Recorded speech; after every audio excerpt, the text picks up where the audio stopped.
Šī ir terases birste, ar ko noberst terasu pirms eļošanas. Nu, tā ir birste, brašot. Es ar šito tīrīju to terasi.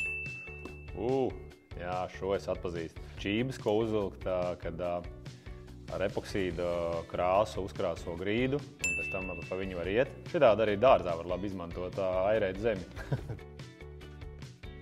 Tā ir kurpes, uzliek uz kurpes, ko dursta zālienā, lai būtu skarifikācija vai aerācija, ja mums tāda ir mājās.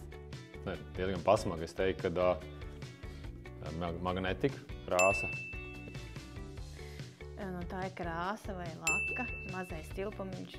Mīkstota, principā jāizmantojama terašu eļošanai. Tā ir ota, slīpā ota. Ar šo es varu izmantot terasei. Šis ir toņu katalogs. Jā. Toņu kartītes. Es teiktu skrāpis, noskrāpēt kaut kādas krāsu aplikumus. Krāsu nokasītājs. Šis ir pūkainais Andas rullītis sienu krāsošanai. Jā. Es teiktu pat rozā.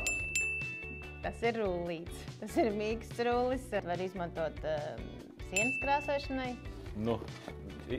Sākumā es teiktu divdomīga lieta. Patiesībā šis ir katalogs ikuriliskā krāsām taikai. Jā.